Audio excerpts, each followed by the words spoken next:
Maintenant, je passe la parole au président de transition de Burkina Faso, Ibrahim Traoré. S'il vous plaît, Traoré. Monsieur Traoré. Camarade président Vladimir Poutine, camarade président chef d'État africain, camarade chef de délégation, bonjour. C'est un honneur pour moi ce matin donc de prendre la parole ici et de vous passer donc le salut fraternel du peuple du pays des hommes intègres. C'est aussi le lieu pour moi, avant tout propos, de rendre grâce à Dieu, Dieu Tout-Puissant qui nous a permis de nous réunir ici ce matin en bonne santé pour parler de l'avenir et du bien-être donc de nos peuples. Je m'en vais m'excuser auprès des anciens que je pourrais vexer dans mes propos à venir. Africanité oblige, les droits d'aînesse, je me dois de m'excuser. Camarades, j'ai quelques questions donc de ma génération, mille et une questions qu'on se pose. Mais nous n'avons pas de réponse. Et il se trouve qu'ici, nous pouvons laver donc notre linge sale parce qu'on se sent en famille. On se sent en famille en ce sens que la Russie est une famille aussi pour l'Afrique. C'est une famille parce que nous avons la même histoire. La Russie a consenti d'énormes sacrifices pour libérer le monde du nazisme pendant la Seconde Guerre mondiale. Les peuples africains, nos grands-pères, ont été déportés de force aussi pour aider l'Europe à se débarrasser du nazisme. Nous partageons la même histoire en ce sens que nous sommes les peuples oubliés du monde, qu'ils soient dans les livres d'histoire, dans les documentaires ou films. On tend donc à balayer le rôle prépondérant qu'a joué la Russie et de l'Afrique dans cette lutte contre le nazisme. Nous sommes ensemble parce que, actuellement, nous sommes là pour parler de l'avenir de nos peuples, de ce qui va advenir demain, de ce monde libre auquel nous aspirons, de ce monde sans ingérence dans nos affaires internes. Nous avons les mêmes perspectives et je souhaite que ce sommet soit l'occasion donc de pouvoir tisser de très bonnes relations en vue d'un meilleur avenir de nos peuples. Les questions que mes générations se posent sont les suivantes, si je peux me résumer, c'est de ne pas comprendre comment l'Afrique, avec tant de richesses sur notre sol, avec une nature généreuse, de l'eau, du soleil en abondance, l'Afrique est aujourd'hui le continent le plus pauvre. L'Afrique est un continent affamé. Et comment se fait-il qu'un chef d'État traverse donc le monde à mendier? Voici des questions que nous nous posons et que nous n'avons pas de réponse jusque-là. Nous avons l'occasion de tisser de nouvelles relations. Et j'espère que ces relations puissent être les meilleures pour donner un meilleur avenir à nos peuples. Ma génération me charge aussi de dire que, par ce fait de pauvreté, ils sont obligés de traverser l'océan pour essayer de rallier l'Europe. Ils meurent dans l'océan. Mais que prochainement, ils n'iront pas traverser parce qu'ils viendront devant nos palais pour chercher leur pitance quotidienne. Pour ce qui concerne le Burkina Faso, aujourd'hui, nous sommes confrontés depuis plus de 8 ans à la forme de manifestation la plus barbare, la plus violente du néocolonialisme, de l'impérialisme. L'esclavage qu'on tend encore à nous imposer. Nos dévanciers nous ont bien appris une chose. L'esclave qui n'est pas capable d'assumer sa révolte ne mérite pas que l'on s'apitoie sur son sort. Nous ne nous apitoyons pas sur nos sorts, on ne demande pas que quelqu'un s'apitoie sur notre sort. Le peuple burkinabé a décidé de lutter contre l'île terroriste en mesure de relancer son développement. Dans cette lutte, des vaillants peuples, des vaillantes populations se sont engagées à prendre les armes face au terrorisme. Ceux que nous avons affectueusement appelés les VDP, des volontaires. Nous sommes surpris de voir les impérialistes traiter ces VDP de milices et de tout type. C'est décevant. Parce qu'en Europe, lorsque des peuples prennent les armes pour défendre leur patrie, on les traite de patriotes. Nos grands-pères ont été déportés pour sauver l'Europe. Ce n'était pas avec leur consentement, contre leur gré. Et bien au retour, on se rappelle bien qu'à Tiaroy, lorsqu'ils ont voulu revendiquer leurs droits élémentaires, ils ont été massacrés. Cela ne fait rien donc. Lorsque nous, peuple, nous décidons de nous défendre, on nous traite de milices. Mais là n'est pas le problème. Ce qui est le problème, c'est de voir des chefs d'État africains qui n'apportent rien à ces peuples qui se battent, mais qui chantent la même chose que les impérialistes en nous traitant de milices, en nous traitant donc d'hommes qui ne respectent pas les droits de l'homme. De quels droits de l'homme parle-t-on? Nous nous offusquons contre cela et c'est honteux. Il faut que nous, chefs d'État africains, nous arrêtons de nous comporter donc en marionnettes qui dansent à chaque fois que les impérialistes tirent sur les ficelles. Hier, le président Vladimir Poutine a annoncé donc l'envoi de céréales en Afrique. Nous sommes bien contents. Nous lui disons merci pour cela. Mais aussi, c'est un message passé à nous, chefs d'État africains, parce qu'au prochain forum, nous ne devrons pas venir ici sans avoir assuré, pour ceux qui ne connaissent pas la guerre, l'autosuffisance alimentaire de nos peuples. Nous devons prendre l'expérience de ceux qui ont pu déjà atteindre cela en Afrique, tisser de bonnes relations ici et tisser de meilleures relations avec la Fédération de Russie pour pouvoir assouvir les besoins de nos populations. Je ne serai pas peut-être long, le temps imparti est très court. Nous sommes obligés de nous arrêter à un moment donné. Mais je voudrais terminer en disant que nous devons donc rendre hommage à nos peuples qui se battent.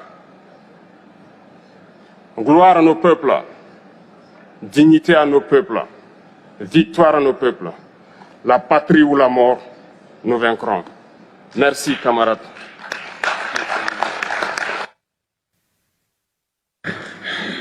Спасибо, уважаемый господин Трауре. На что хотел бы обратить внимание.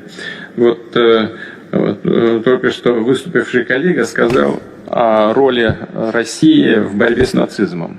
Je tiens à attirer votre attention au fait que cette lutte qui a été menée par l'Union soviétique, par la Russie, dans les intérêts du monde entier, pour libérer les gens du nazisme, la lutte contre l'apartheid, contre le colonialisme, n'est pas menée dans les intérêts africains uniquement. Cette lutte mène à des résultats qui améliorent les situations dans le monde entier. C'est le monde entier qui en profite. Dans ce sens, je suis d'accord avec M. Traoré. Ça rappelle ce qui s'est passé à l'époque soviétique, la lutte qu'a menée l'Union soviétique, la Russie, s'inscrit dans cette lutte de tous les peuples pour la liberté.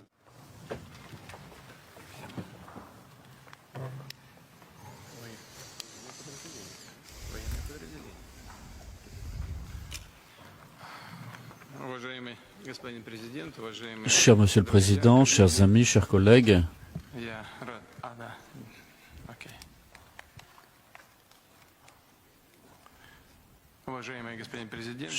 cher Monsieur le Président, chers amis, avant tout, je tiens à vous exprimer ma gratitude d'avoir répondu à notre invitation et être venu ici pour participer aux travaux du deuxième sommet Russie-Afrique. Je pense que vous serez d'accord avec moi que cette rencontre a été utile, diverse.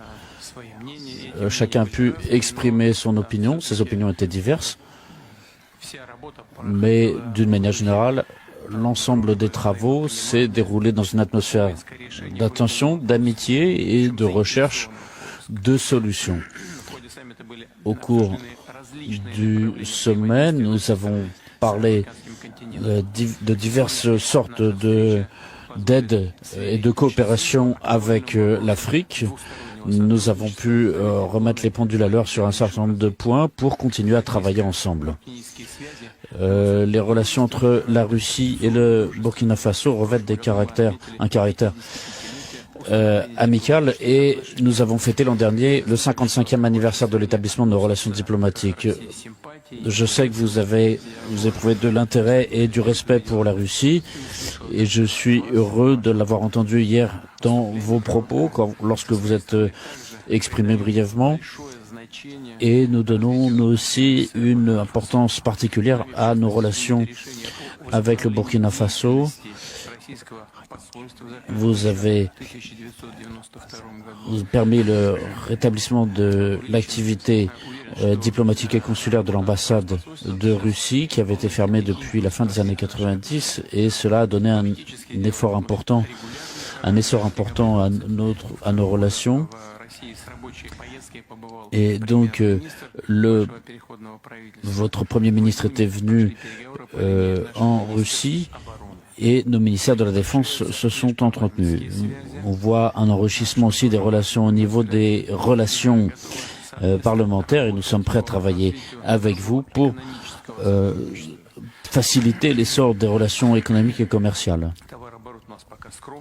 Notre volume d'échange est encore très modeste, même dans la part des échanges avec l'Afrique, mais en tout cas nous savons dans quelle direction il faut travailler et comment. Donc des accords vont être signés en matière de sport, d'aviation civile, d'enseignement et de formation du personnel. Et nous allons continuer à travailler avec vous pour la formation de spécialistes dans le domaine civil dans notre pays et en 2023 et 2024, il y aura 10 bourses accordées à des étudiants de votre pays et nous pouvons évidemment travailler à augmenter le nombre de ces bourses. Nous travaillons sur l'harmonisation de nos positions à l'international et notamment sur les plateformes de l'ONU et d'autres organisations internationales. Et notamment, nous allons apporter une aide humanitaire au sein du FAO et à hauteur de 10 millions de dollars. Et 2 millions iront justement au Burkina Faso. Cher Monsieur le Président, chers amis, nous sommes très heureux de vous accueillir ici en Russie et heureux de cette rencontre d'aujourd'hui. Je vous remercie.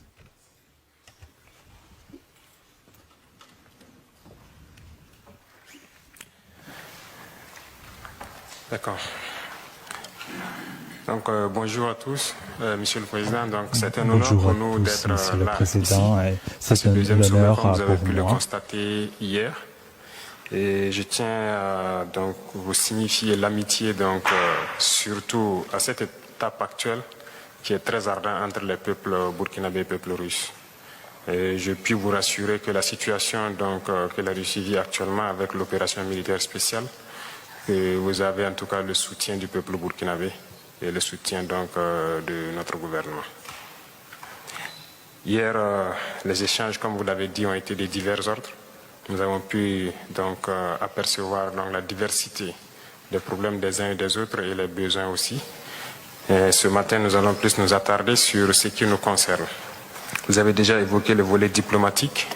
Ça a été dommage que donc l'ambassade soit fermée en 1992, mais je pense que nous avons déjà entrepris les démarches nécessaires pour la réouverture et donc c'est un point que j'avais souligné et on souhaite que ce puisse être fait le plus vite, que ce soit l'ambassade ou la mission militaire. Actuellement, la sous-région est donc un peu mouvementée par tout ce que vous savez, donc le désir de changement des différents peuples. Voilà, nous ne dirons pas le désir de changement de partenaire, mais le désir de changement de la politique. Et ce qui amène donc forcément à tourner dos à nos partenaires traditionnels et à nous tourner vers donc les vrais amis que sont donc la Russie, qui nous ont soutenus depuis la période donc de décolonisation jusqu'à aujourd'hui. Dans ce sens, je pense que pendant le sommet, vous avez compris donc au Niger, il y a eu des événements donc, qui ont poussé des militaires à prendre leurs responsabilités aussi. Nous suivons aussi l'actualité parce que ça nous affecte directement. Ça nous affecte en ce sens que hier, après mon allocution, à la pause, j'ai eu des échanges avec certains chefs d'État qui pensent donc nous pointer directement du doigt, être auteurs donc de ce qui se passe dans la sous-région. Donc, ça veut dire aussi que indirectement, voilà, certains pensent que c'est l'effet donc de la Russie. Et comme vous pouvez le constater sur la plupart des médias occidentaux, qui continuent donc de véhiculer ce genre de messages. Donc c'est un paramètre à prendre en compte dans la diplomatie. Il se peut que dans les jours à venir, ce pays connaisse des sanctions. Et nous devons de les soutenir. tant que leur direction sera donc la même chose que nous souhaitons, c'est-à-dire un monde multipolaire vers leur souveraineté, en tout cas changer carrément de partenaire. Parce qu'actuellement nous menons la même lutte contre le terrorisme avec ces États, et du fait que nos partenaires sont différents, on est bien voisins mais on n'arrive pas à collaborer. Et on espère qu'avec la nouvelle donne, on pourra se soutenir. Beaucoup d'échanges ont eu lieu donc entre ma délégation et les sectoriels donc de la Fédération de Russie. À ces échanges, comme vous l'avez signifié, les échanges commerciaux sont assez faibles entre nous et on espère donc les voir remonter rapidement. Déjà avant qu'on arrive ici, il y a eu un accord qui a été signé entre une société russe et des entrepreneurs burkinabés dans le cadre de l'exportation donc des produits comme la mangue. Avant, ça s'exportait. Cette année, nous avons rétabli l'aéroport de la région productrice. Et les mangues s'exportaient vers l'Allemagne et la Néerlande et tout, qui réexportaient donc vers la Russie ici. Donc nous avons jugé nécessaire donc d'établir ce pont aérien pour que la prochaine production, ça puisse se faire directement. Dans ce sens, nous pouvons aussi donc, à travers le commerce, signifier que nous avons une diversité quand même de produits qui pourrait intéresser la Russie. Et dans les échanges donc, entre les ministres et les différents hommes d'affaires, nous avons compris tels que la mangue, l'anacarde et beaucoup d'autres produits agricoles qui pourraient intéresser. Il y a aussi l'installation d'usines de transformation de certains produits sur place là-bas. Et je sais que beaucoup d'opérateurs russes donc, seront intéressés par cela, ce qui va contribuer à intensifier donc, nos échanges commerciaux. Parlant donc d'échanges commerciaux et d'installation d'usines, nous avons un besoin crucial d'énergie. À ce titre, donc, c'est un point important pour moi parce que nous avons besoin, en tout cas, si possible, d'implanter une centrale nucléaire au Burkina pour produire l'électricité.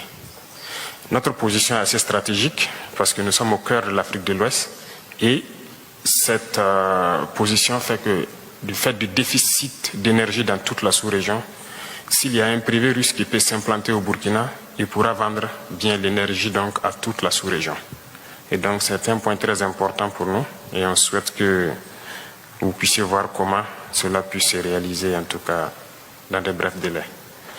Sur le volet donc de l'énergie, toujours, il y a eu des échanges dans le cadre donc des hydrocarbures et nous souhaitons en tout cas pouvoir réorienter en tout cas la majorité de nos importations à la Russie ici. Et il y a des entreprises avec qui on a pris contact, d'autres aussi ont souhaité donc avoir l'appui, en tout cas votre appui, pour pouvoir mieux tisser. C'est tout ce qui concerne les produits pétroliers et nous sommes allés jusqu'à ajouter le bitume parce que nous avons beaucoup d'infrastructures routières surtout à construire. Donc on souhaite que vous puissiez appuyer donc les producteurs pour qu'ils puissent nous appuyer dans ce sens-là.